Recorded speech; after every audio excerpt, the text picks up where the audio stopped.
Hi everyone, welcome back to my channel. Today we're trying out Ohuhu's new acrylic marker set. I've actually had acrylic markers from a different brand for a while, but I've only ever used them for highlights. This is my first time creating a full piece only using acrylic markers. Exploring a new medium can be challenging, so I decided to keep it simple and cheerful. I'll be drawing a goose and a hen. With spring right around the corner, this theme feels just right. I'm really happy with how the drawing turned out, and I hope this video brings you a little joy as well. If you would like the coloring pages and worksheet from today's video to practice with, consider joining my Patreon. You will have access to monthly worksheets and exclusive real-time videos. If you are new here, welcome. You can find free worksheets on my website, along with detailed art supply guides at imeart.com. All the information is linked in the description box. A big thank you to Ohuhu for sponsoring today's video.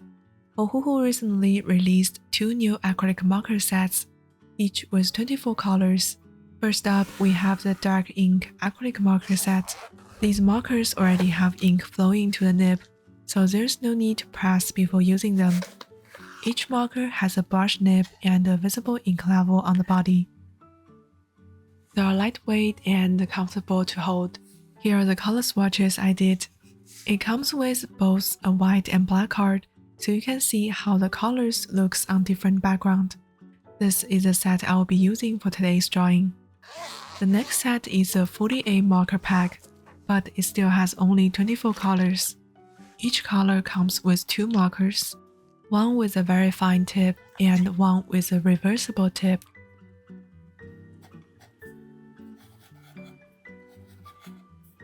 The reversible tip is super convenient. You can pull it out by hand or using a tweezer. Just flip it to switch between a chill tip and a round tip. Unlike the previous set, this one requires you to press the tip to get the ink flowing.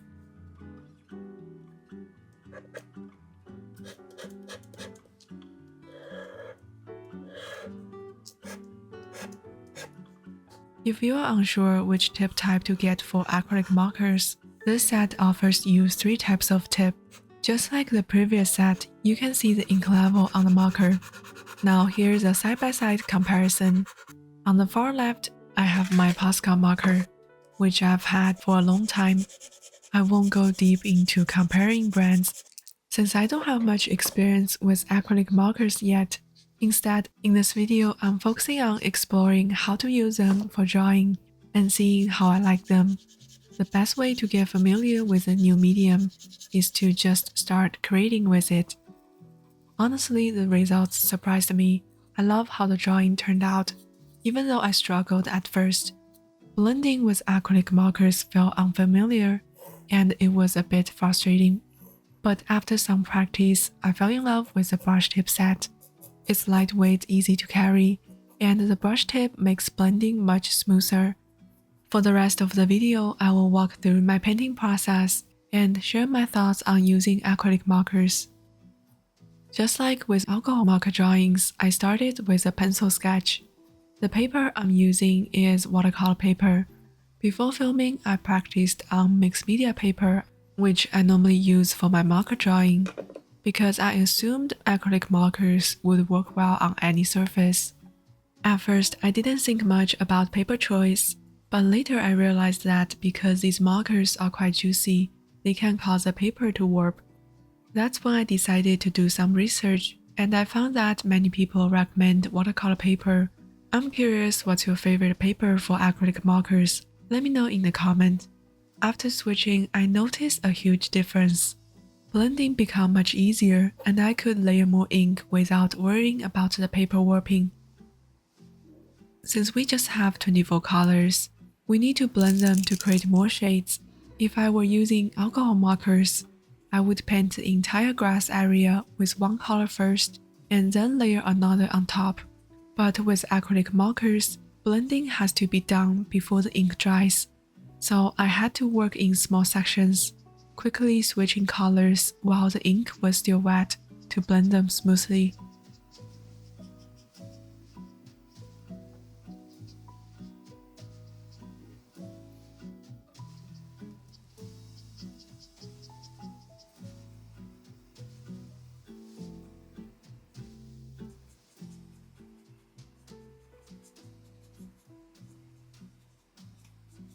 The good thing is that even after the first layer dries, I can still go back and adjust it. Like here, I wanted this part to be lighter, so I added yellow and green again to blend it further. With alcohol markers, once an area gets too dark, you can't do much about it. I've seen people using finger or cotton swabs to blend acrylic markers, which works well. But to keep this drawing simple, I stick to using just a brush tip. Honestly, consistently switching between pens and tools feels like a lot of work, and I can be pretty lazy when drawing. For a detailed piece, spending extra time and using more tools makes sense, but for this video, I wanted to keep things quick and simple.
In my last video, we learned how to draw grass with alcohol markers, so I applied the same principles here. But the issue is that without extra blending, the grass doesn't have as much depth as it did with my alcohol markers. This is something I still need to work on, learning how to blend acrylic markers better in future practice. However, smooth blending isn't always necessary. Embracing the natural texture of the medium can add style to our art. For example, when painting the goose feet, instead of blending the light and dark colors smoothly, I left the contrast as it was. Up close, it might look like a collage of colors, but when you step back, it feels balanced and works well in the overall piece.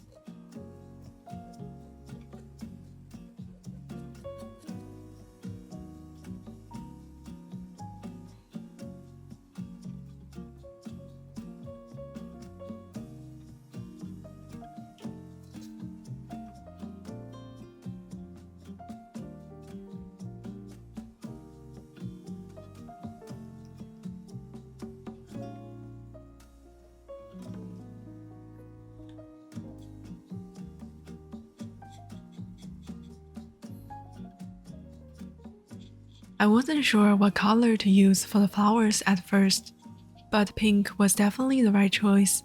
It gives off such strong spring vibes.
To add dimension to the goose, instead of shading with more colors, I chose to use line work. I did apply a layer of white paint first, so it didn't look too flat. It's better than just leaving it blank. Following the shape of the goose, I added curved lines to create depths. Blending to create different shades of white can be tricky, so using line work was a great shortcut.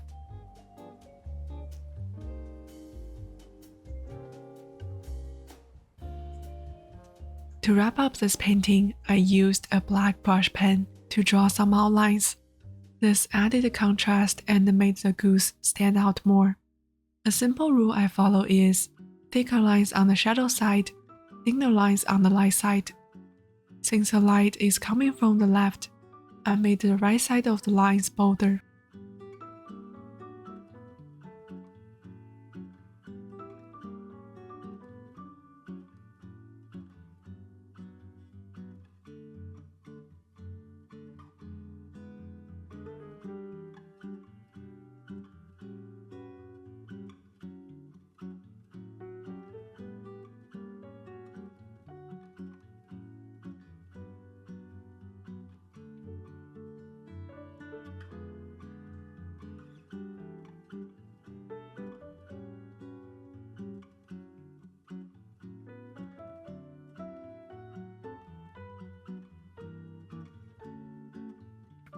I didn't add too much detail to the flowers. They are in the background, so they don't need to compete with the main subject.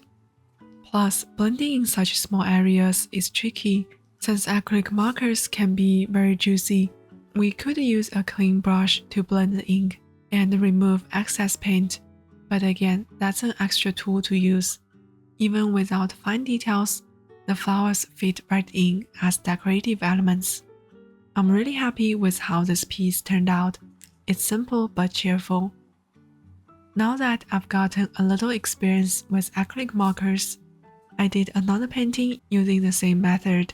This time I worked much faster, choosing and testing colors without overthinking, because I knew I could always layer or cover mistakes if needed.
Blending gets easier once we get used to the ink flow and get familiar with how quickly it dries. So yeah, practice really does help. At first, I felt frustrated. I wasn't sure what to draw and I thought 24 colors were not enough. But honestly, we don't need a huge color range to create something great. More color options make things easier, but working with what we have pushes our creativity. Learning something new can feel slow and full of trial and error. But once again, trust the process. It's all part of our art journey. If you are thinking about getting acrylic markers, I definitely recommend Ohuhu. I will be using them more in future drawings. I really hope you enjoyed this video. Thank you so much for hanging out with me today. Let me know in the comments, have you tried acrylic marker before? Do you have any tips or questions? Or just say hi. I always love hearing from you. I will see you in the next video.